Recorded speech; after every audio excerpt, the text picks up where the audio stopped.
poppin', everybody? Hello and welcome to Popcorn Culture. My name is Ben Carlin and I am your host. Here with me today is my brother Jay, who will be in every episode. Wow,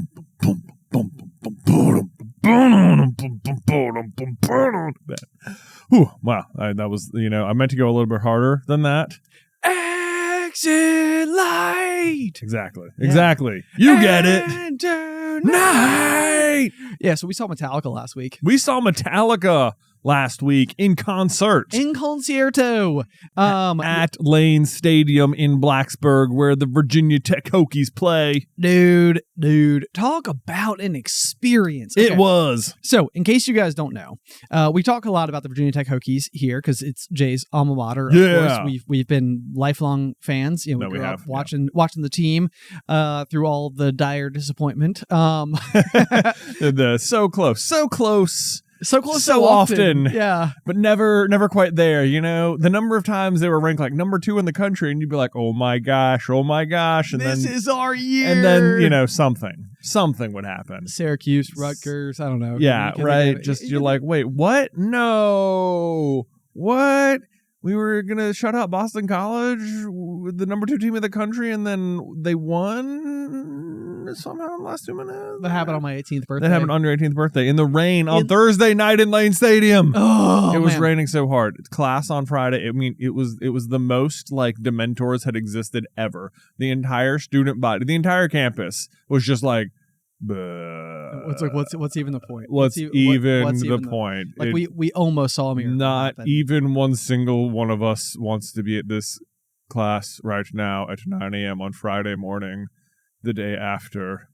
Okay, can we just start the weekend now, please? Yeah, that was exactly what it was like. Yeah. I mean, I wasn't technically on campus at that point in time, but I did stay the night with you that night because we got lost on our way back to the car / to your apartment. Oh, yeah. By the time we finally got there, it was so late that I was going to have to be driving after curfew. So it was like, well, actually, technically not after curfew because I would have just turned 18. Oh, so I would have been okay. I don't know, one way or another. It was the only night that I ever just did a decision like that and was like, I'm 18. I'm making a decision. I'm not going to be at school on time tomorrow morning. And it was the only time I ever did that. Wow. Yeah. Good for you. Yeah. Well, nice.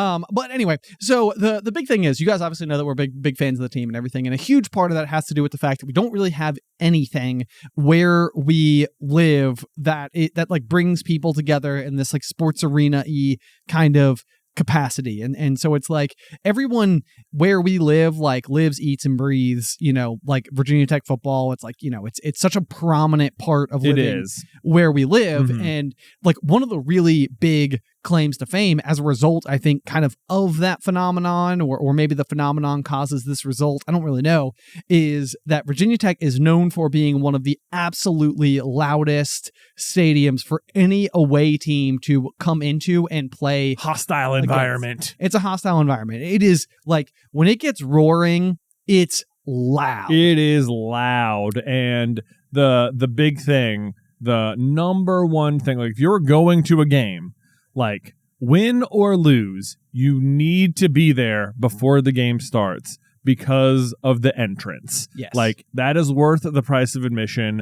And what's going to happen is that the cheerleaders are going to come out. They have these giant signs, and one half of the stadium is going to start chanting, "Let's go!" And then the other half is going to go, "Hokies!" And they'll do that 5 times, and all of a sudden they'll start playing Enter Sandman, and the entire stadium will start jumping. And it is crazy. And it's just it's a long time before they get to the lyrics of the song, and that entire build up, that crescendo, it is just closer and closer. And there's "Bah!" And they come charging into the stadium, and it's super fun. And it is the best entrance in college football. It is. It's just so There's never a time that I see it and I don't think that it's the most amazing thing ever. I know. It's that good every single time. So this was kind of the really big deal is that Metallica is currently on a world tour where they're playing more well-known massive venues, major cities and stuff like that. And then also on their list was Blacksburg, Virginia. Yeah. Which is just kind of hilarious. And we don't have the stadium that they play football in is huge, and it can house like 60. I never know the exact number. I always say like somewhere between 65 and 70,000. Yeah, it's somewhere in there. Yeah. It seems like it changes based on like, like week in, week out and stuff. But, it's like they don't do concerts up there. They did one back in 2016. Was it 2016? Yeah. Right? No. Not 16. No. Sorry. Yes. You're right. For the Virginia Tech shooting. Yes. April 16th. April 16th. There you go. Yep. Yes. Not 2006 either. No, 2000. No, because that would have been the same year I graduated high school. This is a good point. Right. We're failing at this epically. I think, no, it must have happened. The shooting was in 2006. 07? 07? It was 07. Yeah. Okay. But the concert wasn't until the following semester. Got it. Yes. Okay. So there have been two. That one, which was obviously like a very big deal for a very different reason. And then this one, which was a very big deal because it's Metallica playing Enter Sandman in Blacksburg, Virginia, and it was completely sold out. I mean, like people in seats all the way from the front rows all the way to the back rows. All the corners were filled in. The field has like a giant ring stage in the middle of it. Inside of the ring is like the snake pit. That you could spend like, $2,500 to go be a part of, which I think was also kind of like a hilarious thing because you had like Virginia Tech alumni mixed in with like metalheads. Yeah. And I think that like there's two very different like personas that were occupying the like inner ring space because it was simultaneously like the most premium, most expensive ticket that like lots of people wanted, like, front row access. Absolutely. Yeah. They wanted to be right down on the field. Right. And then you have diehard Metallica fans who are like, I'm going to be as close as humanly possible to the stage. So yeah, it was an interesting mix of people who were coming to it because like for sure, like if you were a Hokie fan, you heard Metallica was playing Lane Stadium, it was like, no way. Because people have wanted this forever. Yes. Forever. Wouldn't it be the coolest thing if Metallica played here just because of the entrance to the football game? And finally it was happening. It was happening and it was like, we got to go because this is very unlikely to happen again. Yeah. And we got to be there for it.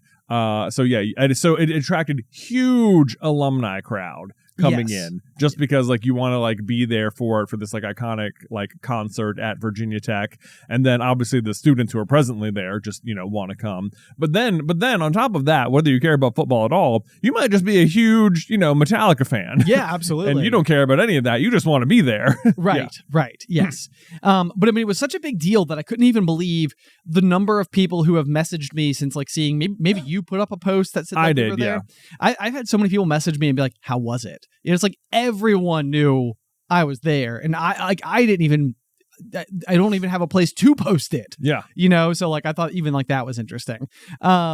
But yeah, so very, very cool event to get to go up and be a part of. And before we even got to that, we were there with our childhood across the street neighbor, Steven, who listens to Pop. Shout out to Steven. He does. What's up, Steven? Actually, it was through him that we even had tickets. That's exactly right. Yes.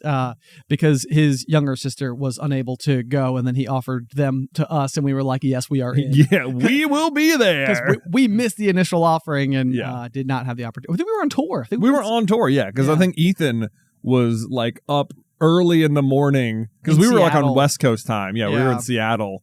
And he got up like extra early to like try and like get in line and buy tickets online, which he succeded at. He did, yeah. So he had much better tickets. Much better tickets than us, but nonetheless, we made it. Yeah, and also there's no bad seat in the place. That's true. It looked awesome. Yeah, so no big deal. But yeah, so they're there with childhood neighbor Steven and his wife, which was really fun. And like what was kind of hilarious is that like I feel like we were all kind of having this like unusual like one foot then the other discussion about like, do we like tailgate, like what is going to be like the like what do we do when we get there, because like we know there's going to be a ton of traffic. You kind of want to get up there early enough to like make sure you can like get to the parking spot, which was its own major mystery because they weren't selling like assigned spots. You were just buying like general admission parking. So it was like I I have a QR code that says I can park. Is that right here? And they're like, it is. It and we're is. like, deal. Cool. I got past the security guard. We're in. But then we weren't sure like whether or not to like proper tailgates. We had like a cooler full of drinks and everything. We had some like food, some sandwiches and stuff like that to munch on. We brought the cornhole boards, the Virginia Tech cornhole boards. And so we're just like, playing, a nice jovial game. And like it was the most unusual thing ever, but I like maybe this was a lot by Metallica tailgating standards, because we had ESPN come over to us and they're like, hey, can we get some footage? Like, we want this for like potential game day stuff, and we're like, us? Are you sure? Like, let's go. All right. I know. Well, I think because the parking lot we got into was what is known as Lot 1, which predictably is the best lot. Yeah. Like if you're there for a football game, it is the closest one to the stadium, other than Lot 2, which is just on the other side of the stadium. Right. But Lot 1, that's the one. It's right next to Castle Coliseum, which is where they play the basketball. It is right next to the stadium. It is right next to campus. It is very central. It is like.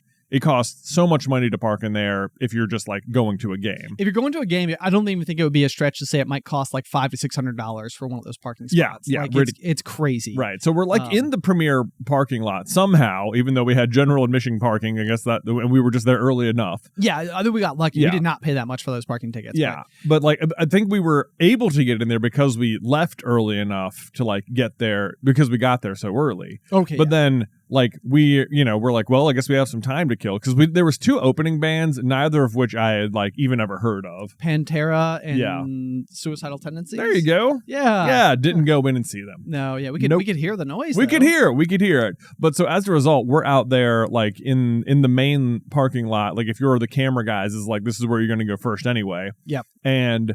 We've got like our cooler beer and we're like tailgating like it's a football game, but it's, we've got our cornhole boards out and they're like hokey cornhole boards that we built. Yeah. Back in the house where we started Super Carlin Brothers. Yeah. I think we made them in like 2012, 2013. Oh my gosh. So those things have been with us for a minute now. They have stood the test of time, and we're out there playing, and all of a sudden ESPN comes up.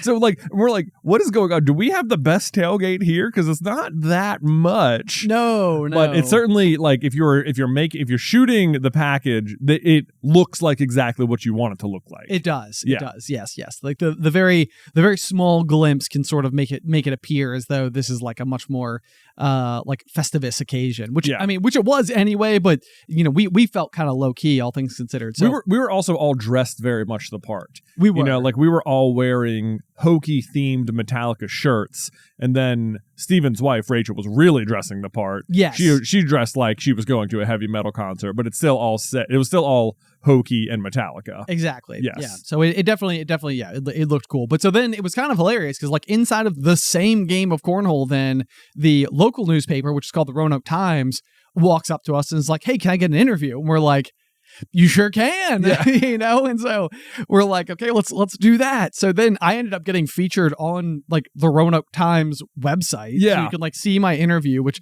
I would regret to say I was like, I may have had a few libations, and I was like, I feel like you can sort of tell. Man, I know. I'm like, I do not know when and where that little promo for ESPN is going to pop up, but I feel certain it's gonna. I think it will. I feel certain it's gonna. So if you see me on there, let me know.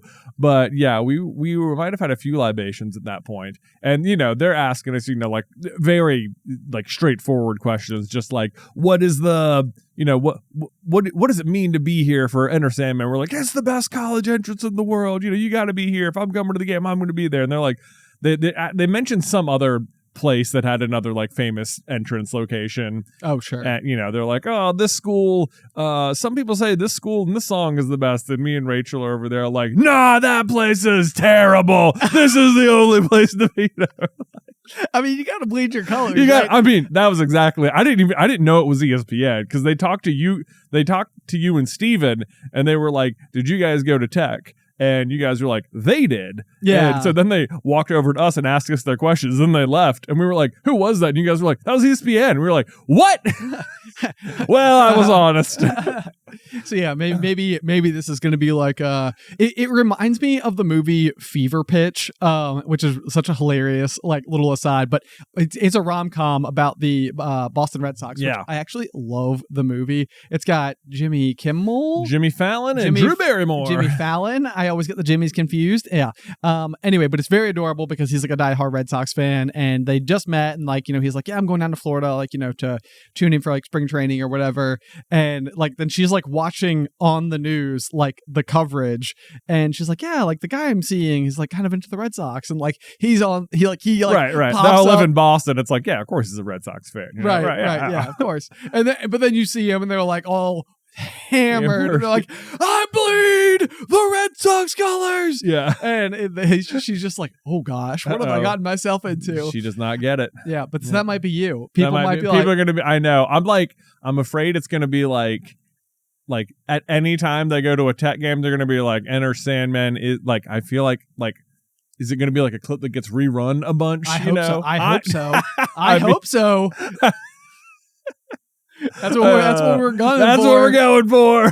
That'd be, you know what? I'm okay with it. It's going to be great. It's going to be great. Yeah. I can't wait. I can't wait. You know what? If and when you see it, let me know. Send me the link. Notorious popcorn culture co-host. Yeah. Highly featured in the ESPN hype reel for Virginia Tech football. For Virginia Tech football. Yeah, that'd be tremendous. That's what we're going to see. Yeah. But so we go through the ESPN interview, then the Roanoke Times interview, and then like just a few minutes later, by just sheer happenstance, still inside of the same game of cornhole, a couple people who like watch SCB came over and like said hello, and we took photos and stuff like that. And I think at this point, Stephen and Rachel are just looking at us like, who are you people? And we're like, we don't understand most of this. We don't know what's going on. That last one was cool because they watch SCB, and that's fun. Yeah. The other two, we were just as shocked as you. Yeah, just shocked as you. Yeah. So anyway, that got us into the stadium. Well, we did some shopping, Well, I was going to say. Sorry, that didn't get us into the stadium, guys. Let me backtrack completely. Oh, yeah. Then we walked over to a merch booth. Yeah, we walked over to a merch booth, and it was like there was a really cool. I guess they had like specific artwork that is going to go with like each venue they're going to play at. Definitely, but my goodness, was the Tech one awesome, because it was just this like hokey bird that you could like a zipper on the front, and it, like you could see the skeleton underneath, and it was like very very metal. It's very metal, but also still very hokey. Yeah, very Virginia Tech, and I was like, oh man, we got to get that one. So we watch over, but of course everyone wanted that one. So I think by the time we got there, it was pretty sold out. I'm definitely gonna try to track that one down. On the old like Poshmark or something, eBay. Yeah. But then, so they just had like regular Metallica merch, but we're kind of staring at it, and like most of it, it's like it's exactly what you expect out of like metal T-shirts. It's lots of like skulls and dripping metal and crazy looking monsters and stuff. Yeah. But then they had I guess was it like acid wash or just denim vests? Kind of like a gray colored denim vest. Yeah, cut off sleeves. Yeah, and then with just like a giant Metallica insignia on the back. And I feel like we were in like just the right purchasing kind of headspace. Steven's like, Carlin, if you get one, I'll get one. I was like, we're getting them. Let's do it. I got a photo of you guys over there buying them, and it was just adorable. Yeah. I mean, it was just like, it was literally like watching like the two guys I remember like kicking a soccer ball with in the cul-de-sac, when we were like, 11 and 14. Yeah. But now it's like we're grown up and we can go do stupid things. And it's like, we're still the same people. We're still doing it. Yeah. So then me and Steven are walking around in our matching denim vests. Yes. Dude, you look really good in it. Oh, thank you. Thank you. It was like, honestly, like you put it on, and I feel like with like a black, you wore it for an SCB video last week. I did. You're wearing like a black shirt underneath, and I think you had your black frames on that day. I did. Yeah. I woke up the next day and I was like, if I'm not gonna have many opportunities to wear this vest, like on normal occasions, right? Because it's pretty loud. As vests go. As vests go. But you know what? I went to the concert last night, and it was epic. And if not now, when? Like the day after you go to a concert is the best day to wear the merch you got from the concert. Completely guilt-free, because anybody could be like, what you wearing? It's like, I went to the concert last night. Exactly. Naturally. So I had my Death Grip t-shirt on for your mustache which is my mustache wax, and they've got like a kind of like a heavy metal aesthetic to themselves. As well, so that felt like it went really well, and it's black, so it had like the skull on it and stuff, and the crazy mustache, and then I had my Metallica vest, and then I was like, I may as well wear my black frames and just do it right, you know, go full black hair, have my black jeans and all that. Dude, so to me though, it felt exactly like doing like the Mustache and May thing, where it's sort of like, yeah, I'm gonna do it for charity, like it's a cool thing, and that's sort of like, it turns out I kind of like my mustache, I'm keeping it on my face, right? This is like my new aesthetic. yeah. I mean, like, you came in and I was like, Jay, you look cool, man. Like, I was like, I feel like this could like just change. I mean, not change like your entire like wardrobe or the way that you dress, which I would say that your current outfit is like the antithesis. The absolute opposite. Yeah, where I've got like my beach shirt on and my short bird dog khaki shorts and these pineapple shoes I found under my bed yesterday that I forgot I owned, and I was like, I'm basically wearing an outfit today so that I could wear these exact shoes. Nice. Because we can talk about that later, but I found these shoes under my bed yesterday and I was like, what are these? And I was like, oh, Tyler gave me these for Christmas. I forgot about these. And they like fall. I have like a little rack underneath my bed that like holds all the extra shoes I have. Yeah. And these had like fallen off the back of it, so every time I pulled it out, they just haven't been there. And these like, you know, I maybe have worn them like 10 times ever, so they're still very clean. Yeah. But they look great. Yeah, they're very. Yeah, maybe it wasn't Tyler. Maybe it was Daniel. I think it was Daniel. Yes, Daniel. Sorry, not Tyler. I was literally just thinking that. I was like, I'll wait and ask him after. Yeah. But yes, Daniel. My brother-in-law. Yeah, there you go. Gave me these. Yes, so boom, wearing them now. Boom. Anyway, bam. Yeah, I couldn't be dressed a little more opposite than I was on Friday. Right. or Thursday coming into the office. But you looked way sharp. So I have a feeling, you know, be on the lookout. And I mean, especially like, you know, if you're coming to see us on, you know, through the Griffin Tour Midwest, you know, like I'm kind of like, I feel like we should make like 10 denim jackets that we just like bring with us, and it's sort of like, these are going to be comically expensive because I'm sure they cost a lot to make, and it's not going to, it's more for like those people who are just sort of like, yeah, I want that.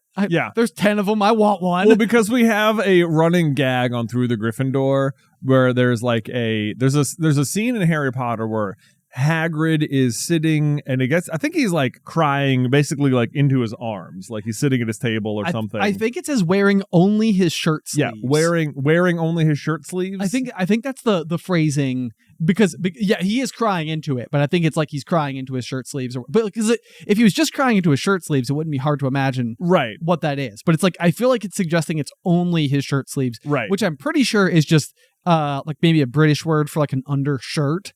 But our interpretation for humor effect was that he was only wearing sleeves. So you have like a torso exposed Hagrid, if you can imagine. Right. Yeah. So then obviously if we made we could make the vest as if this is what Hagrid, where he got the sleeves from. Yeah. This is the rest of it. He's still wearing the sleeves. He's wearing the sleeves, but you can have the vest. You can have the vest.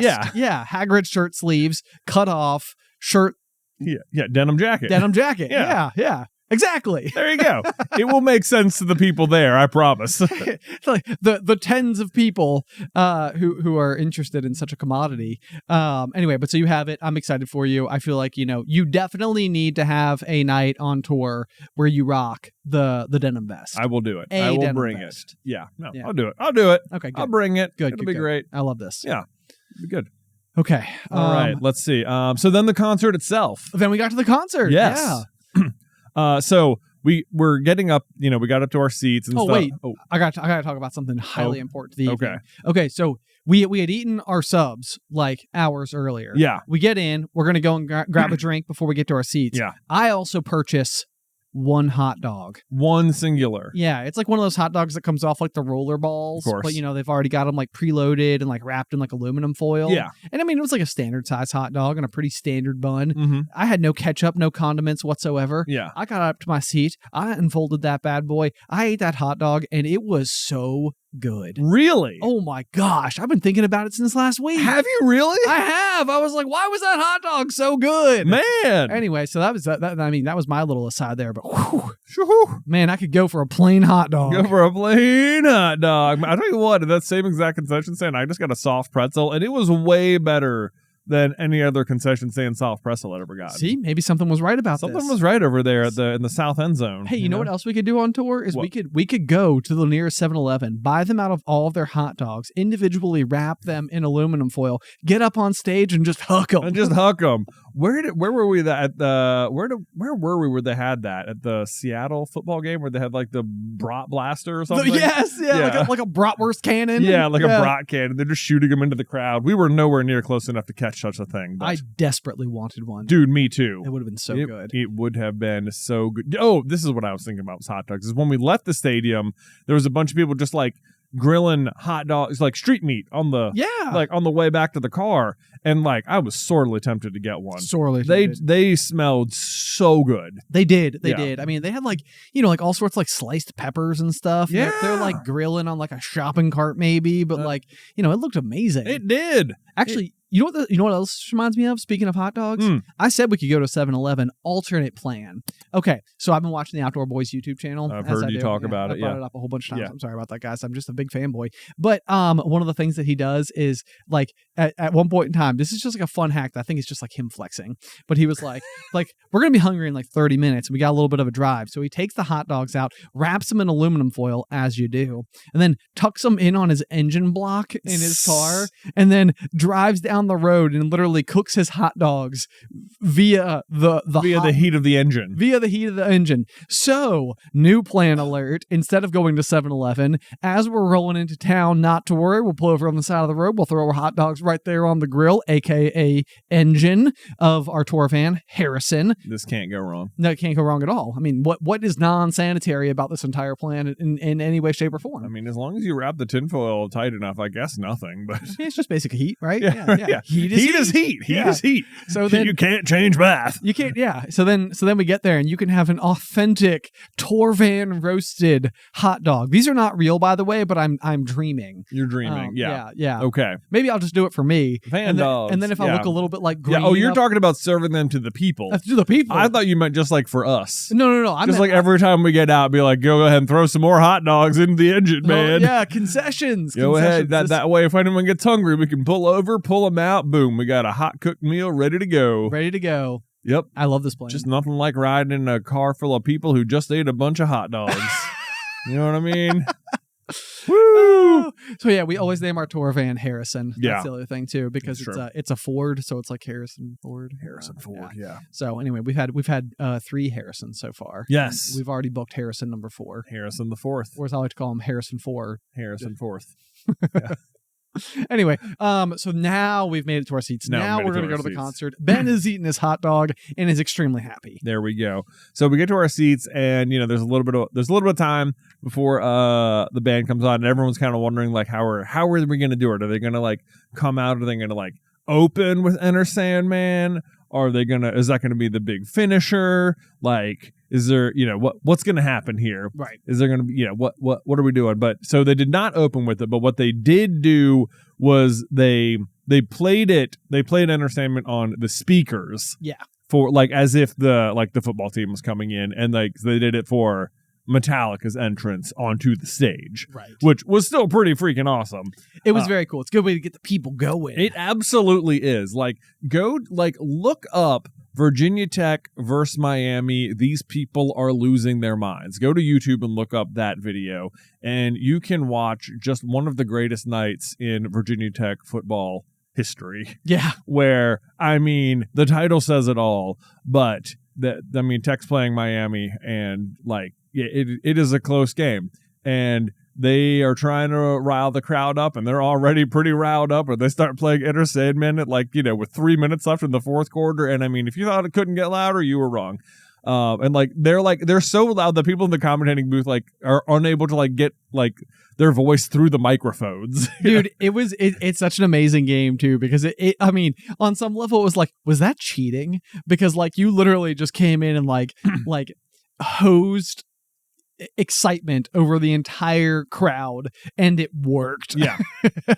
They sure did. It was amazing. It was amazing. We'll link it in the show notes. Yeah, yes. So you can go check it out. Enjoy. Yeah. So they come out, and then the thing is like, as excited as everyone is about hearing Entertainment Inland Stadium by Metallica, is that, I don't know about you, but I know maybe like 3 other Metallica songs. Yeah. You know? Yeah. I going into it, I was like, I feel like I can name a few. Like, I know Master of Puppets, I know Enter Sandman, I know that other one. Fuel. Yeah. And it was sort of like, I can do this. Like, I know some Metallica, and chances are, like, I remember seeing like the All-American Rejects at the When We Were Young music festival. And it was the same thing where it was like, I feel like I know a couple of songs, and they got up there and started playing. I was like, I know all of the songs. Like, Turns out. Who knew?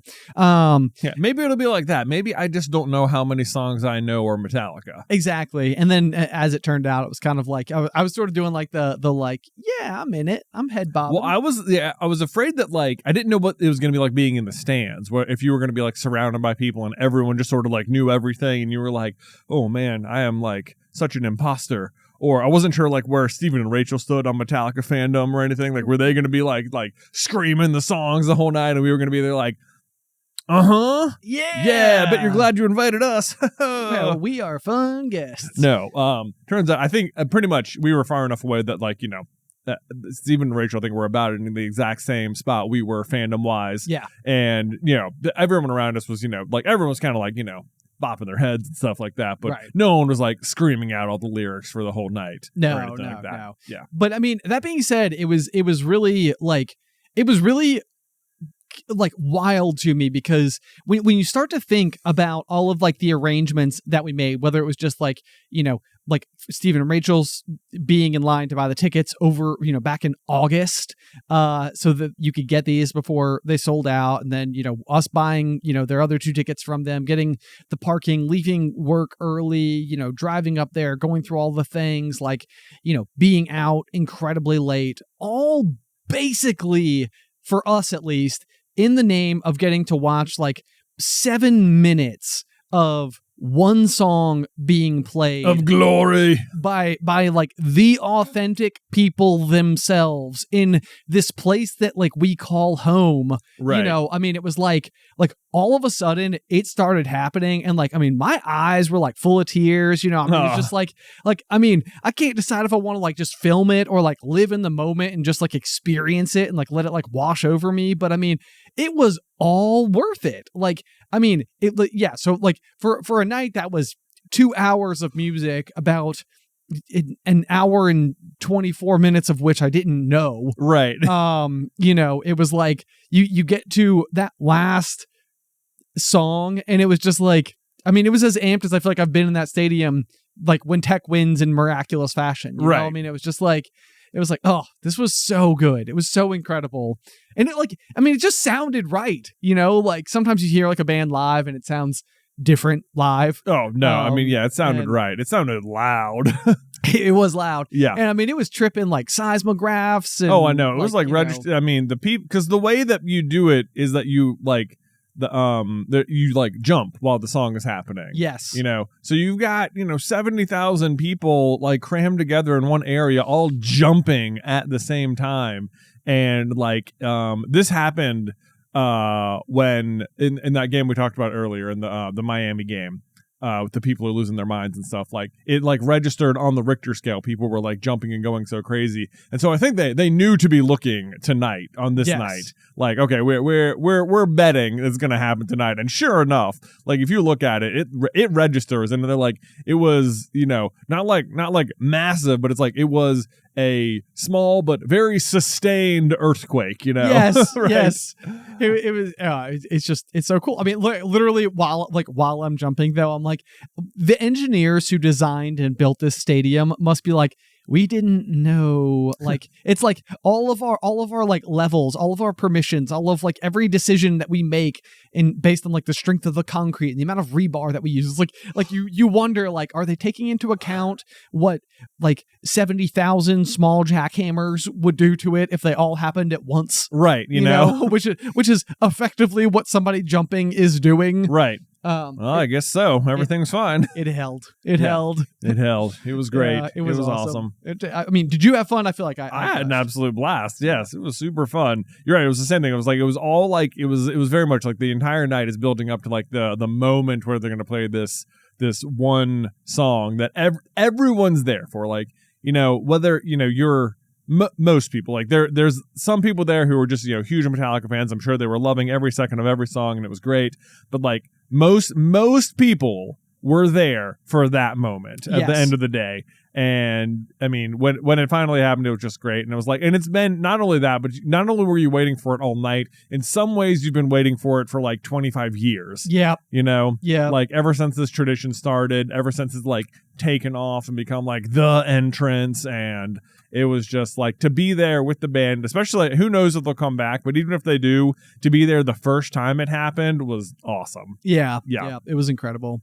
So, but then the kind of weird thing that happened was that, like, if you can imagine most Virginia Tech football games, like you have a huge percentage of the audience that is students who are coming to the games because they are given tickets at like, cheaper rates and stuff like that. And they're obviously tons of school pride because they're currently attending school. And this is a massive social engagement, entertainment type of situation. Yeah. But a lot of times what happens at Tech football games, especially if the game is like lopsided in one direction or the other, either Tech's winning by a lot or losing by a lot of people are filtering out as the game goes on, starting to like go to their respective parties, back to their dorm rooms, doing whatever college students go on to do at the end of the day. Same thing with, there's plenty of people who are like, okay, we saw the game. Like, they're like, well, you know what? Even if we don't see the end, we want to beat the traffic. You want to beat the traffic. Yep, exactly. So got to be there for some of the festivities. This was so weird though, because Enter Sandman was the very last thing that we're going to play. No one left. No one.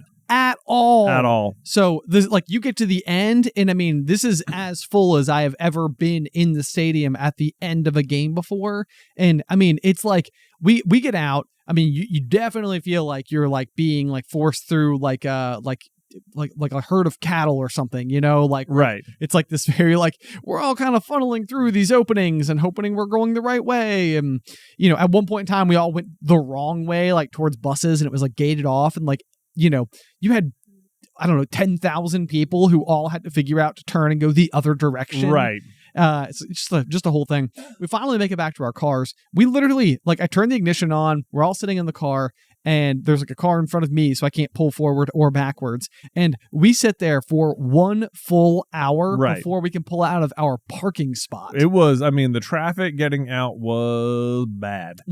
Very bad. And it's, so it's, you're kind of staring at the clock and you're like, well, it's midnight and we're still in the parking spot. Yes. That's great because it's an hour drive home, and not even just an hour drive home because we got to drive Stephen and Rachel home, and they're like living a little bit past where we're gonna go. Then we gotta make it back to Roanoke, and even then we gotta drop me off of my car, and from there it's like 20 minutes, and it's like, oh my gosh. Yeah.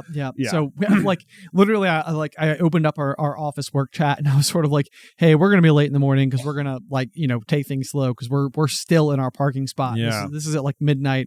And the next morning, like, chatting with Ethan, he got out way smoother. I guess his parking lot was more strategically positioned. He was like, you sent me that? I was in bed. Like, I had left the stadium, gone all the way home, like gotten into bed, and was like getting ready to fall asleep when you texted saying we haven't gotten out of our parking spot yet. Yeah. And I was like, yikes. Man. Yeah. I know. I feel like it's because, well, it doesn't even matter why, but yeah, that was getting out was tricky, but it was it was still all worth it to have been there in the first place. It was. I mean, but like, then the next day we started like coming to work and have like a full day of work. But like the next night, I remember I was sitting on my couch and we've been watching through Survivor, this current season of it. It's kind of like in slow motion a little bit because we've been trying to like watch it with the kids, try and get them like into it. And so far they seem like they're really enjoying it. But we were watching an episode with them, and like at the point where I finally sat down on the couch, it was like my brain was like, okay, you sitting down now? Time to sleep. Yes. Yeah, and I was like, Beth thankfully just took the boys up when the show was over and put them to bed. But she was like, yeah, I feel like I needed to let you sleep. They were like jumping on you and crawling on you and you weren't waking up. And I was like, oh, were they? It's like, I have no recollection. I missed that entirely. Yeah, I was I was like, that's what 3 hours of sleep will do to you when you're 37. I mean, but that's the thing. So that's like the full picture though. Yeah. It's like, it's the leaving work early on one end. It's the, it's the full like excitement of getting up there and like all the time and preparation it is to get there. It's the lack of sleep the night after, the disrupted work day the next day, the disrupted, like evening like all in the name of those 7 minutes. Right. And it was still worth it. Still worth it. Ugh. So great. Just amazing. So great. There you anyway, go. we've Metallica. done it. We got to see Metallica live in Lane Stadium. Do you know, I discovered this is like one of those things that I've always been like a little unsure of, and I think I did it wrong while we were there. What's that? So like when you're at a rock concert, or I think there's 3 different hand like signs you might make as a sort of like if that all would like pass as sort of like the same attitude, and yet they're 4 different situations. Okay. So you might have pinky out, thumb out. Okay. Right. Like hang 10. Like dude. hang 10, but still just sort of like, yeah, hang like, it's awesome or whatever. Right. Yep. Like you rad. might have pinky out, thumb out, and finger up. Okay. Right. Which I think means love. I love you. Yeah. I think so. I think this is like ASL for love, but like, and then you might have pinky out, index finger up, thumb down. Okay. And that's like throwing horns, I guess. And that's that. This one I will not forget anymore. This one, this is rock and roll right here. This is what you do at the concert. Right? Okay. This is what you do. I all night was just like, I don't think it matters. It's like this and this, basically the same thing. So I was doing this all night, but this is the wrong one. And then I was like, man, I feel so stupid. I'm such a poser. Such a poser. I mean, but you're not a poser Virginia Tech football fan. I'm not that. Yeah, just the poser, like rock person. But you know what? It's like on some level, it's like that might just be true, and also that's okay. It doesn't really matter. Yeah. No, it's like I think someone left like a comment on the Instagram post because I was doing like that. And I was like, man, thank you for the gentle correction. Yeah. It's like, I got it now. Yeah. I got it. Yes. There you go. Yeah. So you would look at that person, you would do this. Right. I'd be like, peace, dude. Right. Peace, dude. I feel like all 3 of those I feel like people use them all for the same general vibe. I could totally see it. Right. Yeah. I mean, and to be fair, like I don't know that I don't gesture any of those ever with any frequency at all. Okay. Like I would say I ironically do like the hang 10 thing like every once in a while, like for funsies. Right. But otherwise I'm not regularly busting these out. So I mean I couldn't have told you. Okay. Like all right. What the right one was. Well, that's good. All right. Cool. I feel like I do the hang 10 one maybe the most. That makes sense. It feels like I do it. I'm trying to think when. Look at the way you're dressed. Yeah. Ooh, I know, right? Hang 10, bruh. Do you have your surfboard attached to the top of your PT Cruiser? No, I don't. No, I don't. Cowabunga. Cowabunga, dudes. Cowabunga, all right. dude. Transition. Okay, so Jay, I have like a philosophicalism. A philosophicalism. I don't even know if it's that big of a philosophicalism. But okay. It has to do with a topic that apparently I have come back to on numerous occasions throughout the course of doing the pop. Oh, is that right? Because I was trying to find like whether or not like the last time I brought up this particular phrasing before, which is a game of Dopamine Keepitup. Dopamine Keepitup. So I think I know you've talked about dopamine on the pop before. You had like the whole Dopamine Nation book. Yeah, exactly. Yeah. Exactly right. Look at you. You're listening. I do. It means a lot to me. Yeah, it's a great book.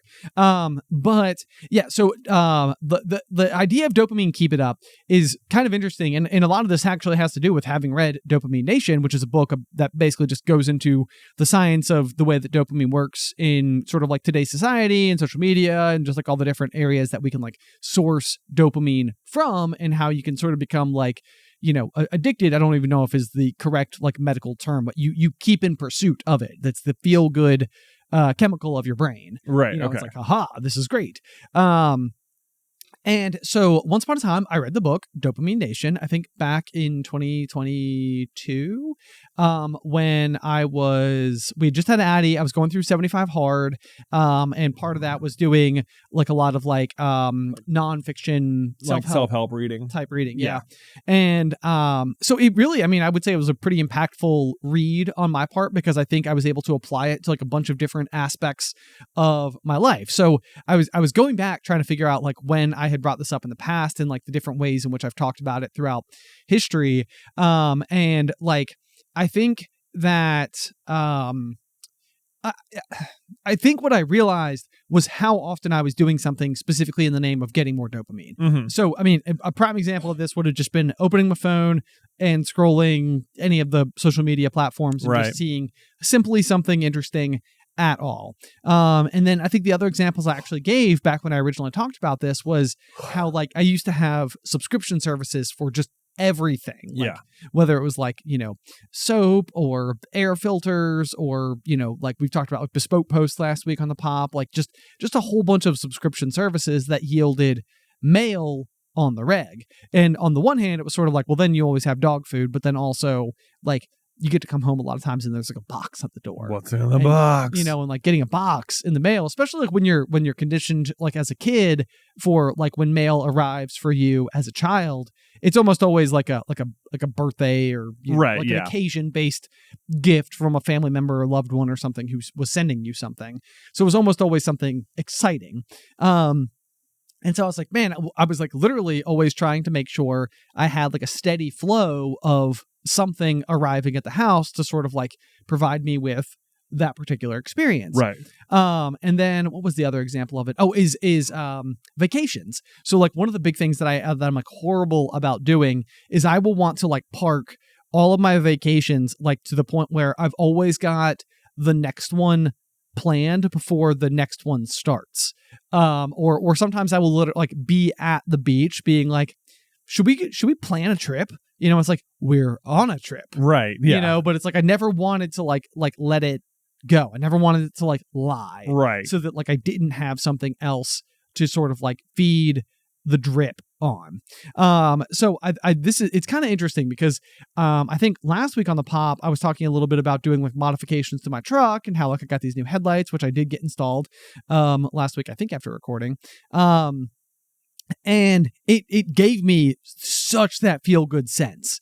And like there was this weird thing that happened with my truck. I think I've also talked about this in the pop before, but Alice got me a detail job once upon a time. I took the truck in and the people like destroyed the interior of it, like any plastic part. Yes, they did. That could be like pried up. It was almost as if they wanted to like take everything apart so they could like run it through like a dishwasher or something. Like, so all of the little plastic clips to anything you could possibly think of inside of my truck have all been broken off.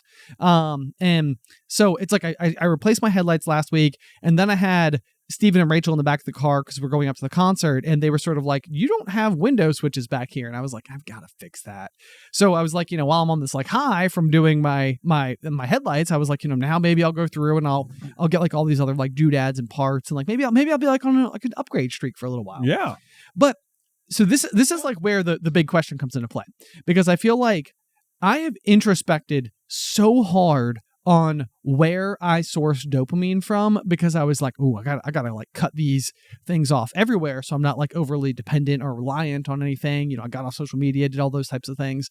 And like almost to the point where I'm like, are you like actively not doing things that you will enjoy on purpose, strictly in the name of not providing yourself with dopamine? Right, because like it's like certainly your body must produce dopamine for a functional purpose. Yes, right, absolutely. Yeah. Yes. I mean that is certainly the case as well. And also it's like, you know, most passion is probably on some level fueled by dopamine. Like, you know, your particular interests in activities or hobbies or interests, you know, it's like that's where it comes from. You know, it's like you do a thing that makes you feel good, so you do it more, and then you learn more about it and build more skills and you know, gain community and all of those types of things that usually come with interests. Right. You know, not that all those things are necessarily the goal. I just think that they're all typically like offshoots that end up resulting from from such a thing. Right. And so like it's like it's kind of funny because I was thinking of like this example and even talking about the Metallica concert reminded me a little bit of it, because it was like you put in so much effort, there was so much that like all rounded into this like very concentrated ingot of dopamine. Yeah. And it was like, to me it was like, well, that was pretty worth it. Like, that was pretty awesome just to get that like little piece. Right. And then I was almost thinking like, okay, imagine waiting in a line for like a roller coaster for like 2 hours or something to get up, and you're next in line, and you're like, you know what? Don't get on the roller coaster, Ben. You're just doing that to give yourself dopamine. Like that's all you're doing right now. Like, exactly what's going on. It's like, no, be above that. And it's like, no, that's ridiculous. Get on the roller coaster. Right. Yeah. It's I've like part of me thinks I've like almost like overly introspected to the point where it's like, I know.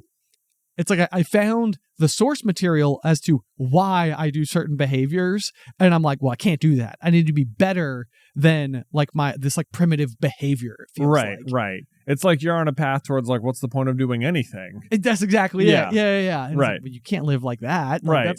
That's no way to live. Right. I don't want to survive. Exactly. Yeah. At that point, yeah. Like, what are you even doing? What's the point then? Right. Exactly. Yeah. Exactly. So anyway, that's like the toss up though, is that it's like when you find something new, it's like, are you just playing a game of like Dopamine Keepitup? Is it just sort of like how many times can I bounce the ball back up in the air doing this like one activity and still get it to like successfully like ignite?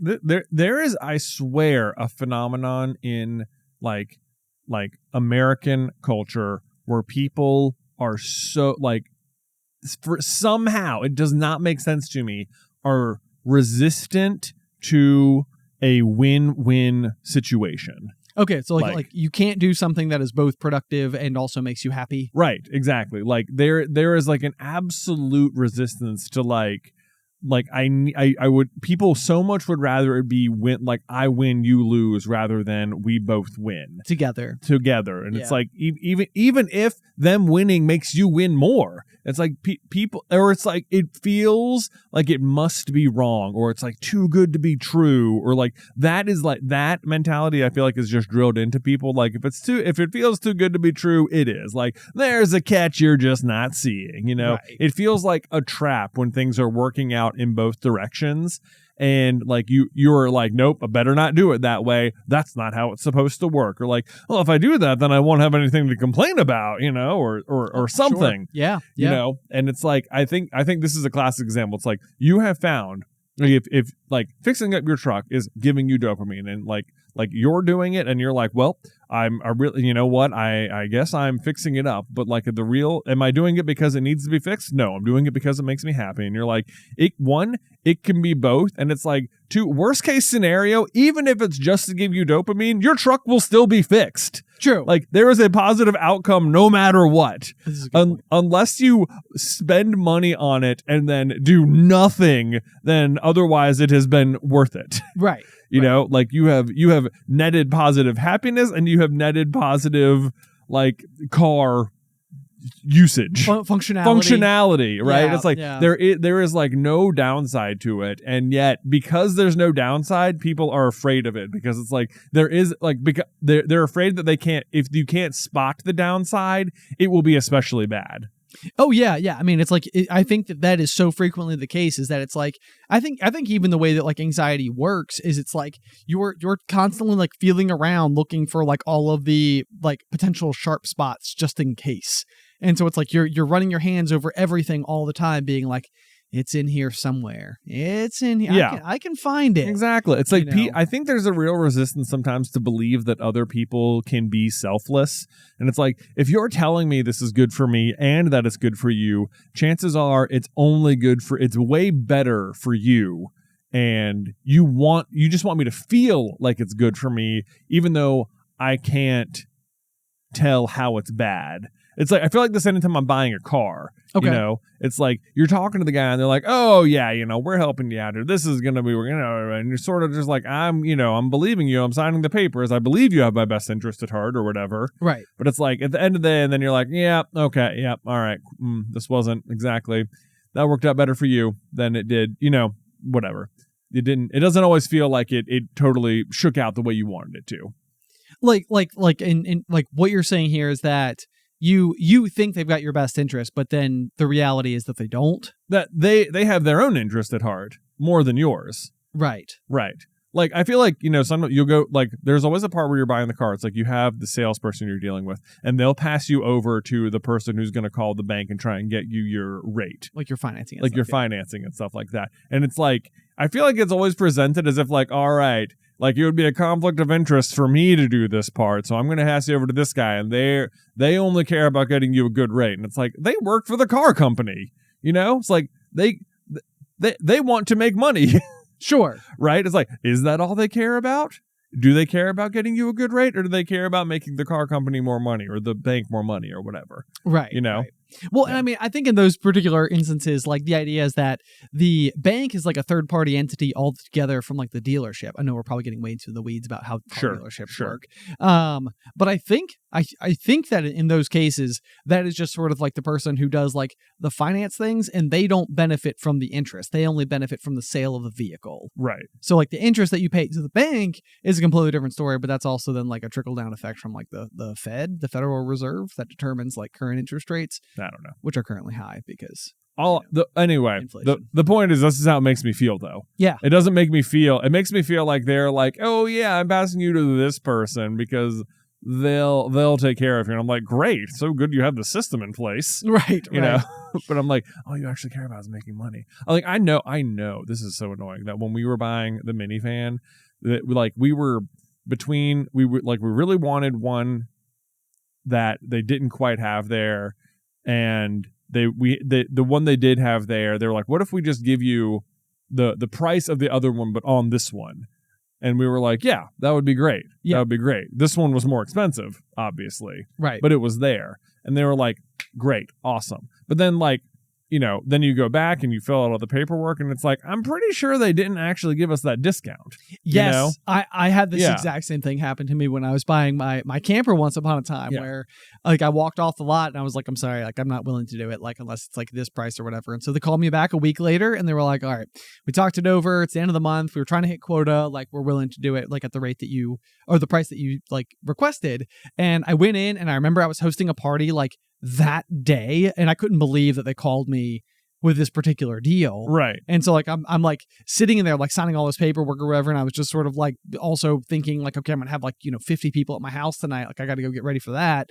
And I just blew right past the point where they did not change the price to the newly negotiated one, and I didn't catch it for like another 2 years because I've been making these like overpayments on it every month. And I was like, man, I must be like most of the way done with this thing. And I like went to pull it up, and it was still above the original amount that I thought I purchased it for. I was like, wait a second, this must be a mistake. Right. And then it had been so long, and like I even called the dealership, and they're like, that guy doesn't even work here anymore. And I'm like, come on. Oh, so annoying. So annoying. So, yeah. Yeah. So, whatever you agree to, whenever you're in that room, just be like, point to where we're at the price. Point to where.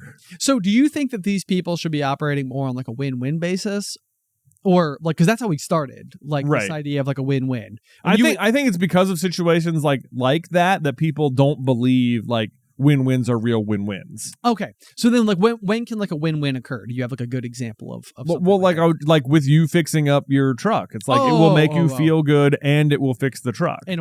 Right. But and then I suppose the flip side is that like fixing the truck probably has an end point. Like there are things on the interior of the vehicle that I need to repair because they literally got broken by someone once upon a time. Right. In a rather just odd and unusual way. So repairing all those is one thing. Then continuing to make upgrades that the truck doesn't necessarily need, but I think are fun, is probably the point where it's like, I can't decide if that is like a generally poor use of money.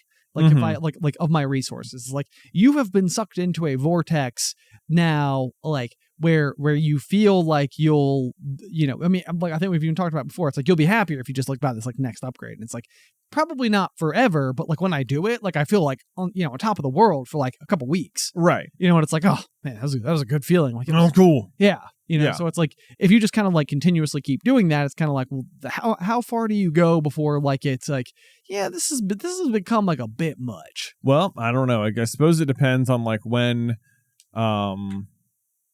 like it's just like having any other hobby, really. It really is. It's like, you can go buy Pokemon cards and stuff, and opening the packs is a great example of like dopamine hits. It's just like, am I going to get it? Am I going to get it? Oh my God, I didn't. Maybe the next one.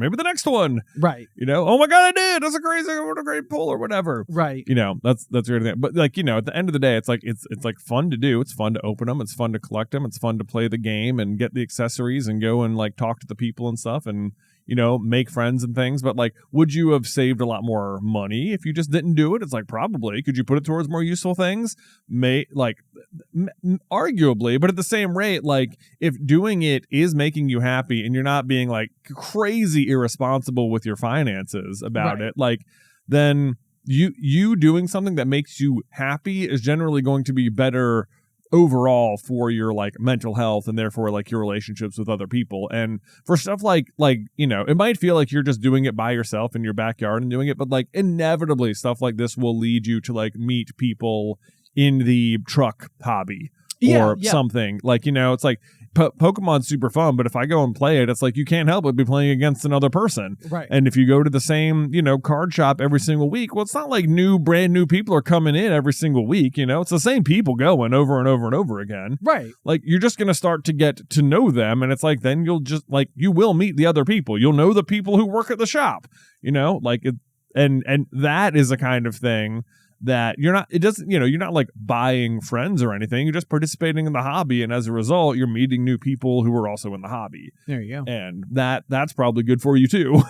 I feel like you're passionate about this. Well, you came to life a little bit. Well, I'm just trying to think like, I think because I think I had a very similar like relationship with stuff like this for a very long time, where it's just like, no, doing that will make you happy, so you shouldn't do it because that means you're being selfish. And end of sentence. That's the end. That's as far as that can possibly go. And it's like, that's just not true. Sometimes you need time for yourself, or you need to spend time doing something you like, because if you don't, you're like building quietly building resentment towards who knows what, just like towards the world, because like you're upset because you're not getting to do things that make you happy. And suddenly it's going to feel like, well, it's this person's fault, or it's this situation's fault, or it's these circumstances' fault.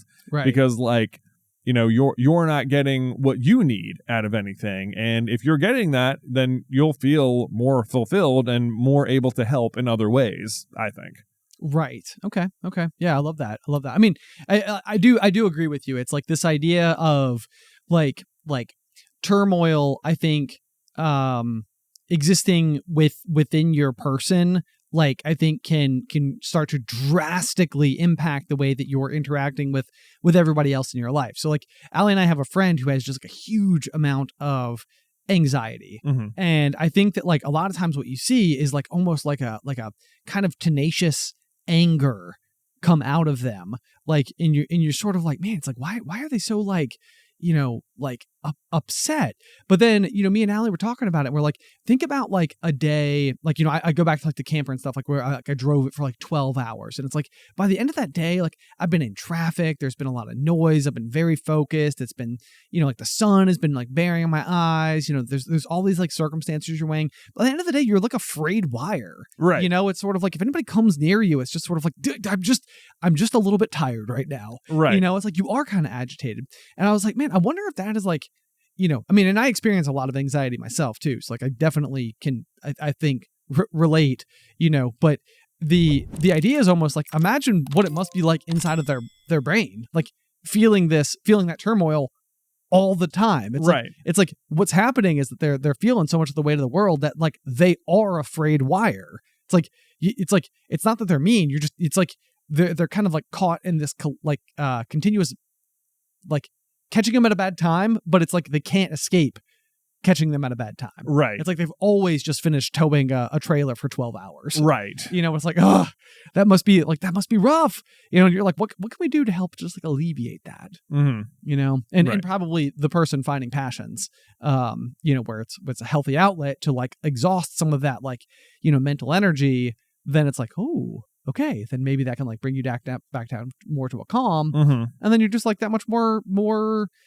prepared for the trials and tribulations of the everyday. Exactly. The ups and downs and all arounds. Exactly. Whew. I think we got there. I think so. Anyway, guys, thank you so much for tuning in to this week's episode of The Pop. We super appreciate all of your support. If you'd like to send us any feedback, you can do so at popcornculturepod@gmail.com. Or if you'd like to support the show, you can do so at patreon.com/popcornculture. But otherwise, until next time, Pop, pop.